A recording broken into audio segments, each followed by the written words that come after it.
हिंदू धर्म में ऋषियों मुनियों का बड़ा महत्व है। प्राचीन समय में शिक्षा दीक्षा का काम ऋषि ही किया करते थे। बड़े से बड़े राजा का भी कोई गुरु ऋषि ही होता था। हिंदू मान्यताओं में सप्तऋषि यानी सप्तऋषि या यूं कहें कि 7 ऋषियों का भी बड़ा महत्व है। क्या आपको पता है कि सप्तऋषियों के नाम क्या हैं? सप्तऋषियों की उत्पत्ति कैसे हुई, उनके काम क्या है और सप्तऋषि की कहानी। आइए आपको बताते हैं सप्तऋषियों के बारे में पूरी जानकारी। सप्तऋषियों के नाम हैं कश्यप, अत्रि, वशिष्ठ, विश्वामित्र, गौतम, जमदग्नि और भारद्वाज। इन 7 ऋषियों को सप्तऋषि कहा जाता है। हर काल में अलग अलग सप्तऋषि होते हैं। ये सप्तऋषि मौजूदा काल के हैं। सप्तऋषियों का जन्म कैसे हुआ? मध्य पुराण, विष्णु पुराण, मत्स्य पुराण समेत कई धर्म ग्रंथों में सप्तऋषियों का उल्लेख मिलता है। हिंदू मान्यताओं के अनुसार सप्तऋषियों की उत्पत्ति ब्रह्मा जी के मस्तिष्क से हुई थी। माना जाता है कि शिवजी ने गुरु बनकर सप्तऋषियों को ज्ञान दिया था। सप्तऋषियों का काम क्या है? हिंदू मान्यताओं के अनुसार सप्तऋषियों की उत्पत्ति इस सृष्टि पर संतुलन बनाने के लिए हुई है। उनका काम धर्म और मर्यादा की रक्षा करना और संसार के सभी कामों को सुचारू रूप से होने देना है।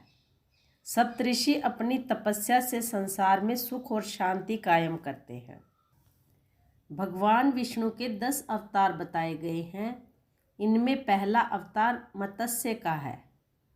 कथा प्रचलित है कि मत्स्य अवतार के समय इस धरती पर जल प्रलय आया था।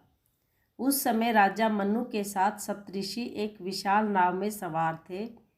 मत्स्य अवतार में भगवान विष्णु ने इन सभी के प्राणों की रक्षा की थी। सप्तऋषियों के नाम का जाप रोज करना चाहिए, ऐसी परंपरा प्रचलित है। हर साल भाद्रपद मास के शुक्ल पक्ष की पंचमी को ऋषि पंचमी कहा जाता है।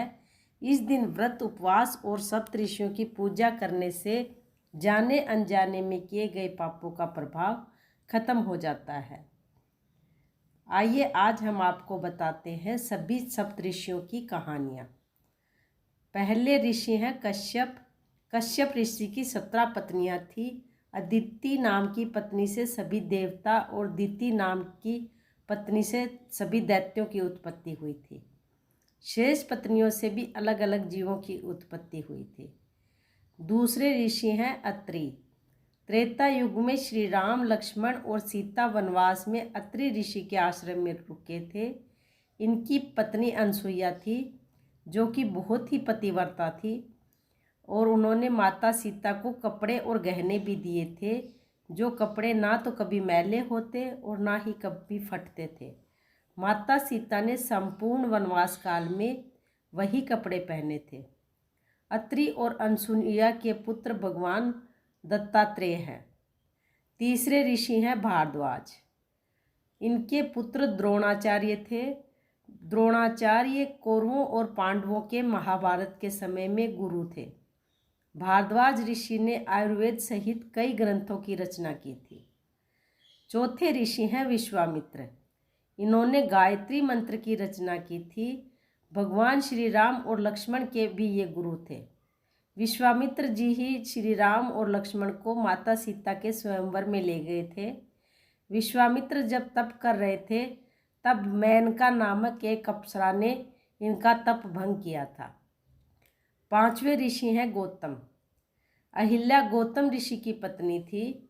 गौतम ऋषि ने श्राप देकर अहिल्या को पत्थर बना दिया था और प्रभु श्री राम की कृपा से अहिल्या ने पुनः अपना रूप प्राप्त किया था।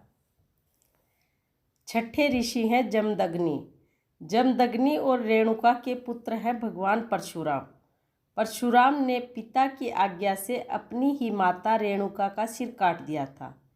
इससे जमदग्नि प्रसन्न हुए और वर मांगने के लिए कहा था। तब परशुराम जी ने अपनी माता रेणुका का ही जीवन मांग लिया था। जमदग्नि ने अपने तप के बल से रेणुका को फिर से जीवित कर दिया था। 7वें ऋषि हैं वशिष्ठ। त्रेता युग में ऋषि वशिष्ठ राजा दशरथ के चारों पुत्र राम, लक्ष्मण, भरत और शत्रुघ्न के गुरु थे।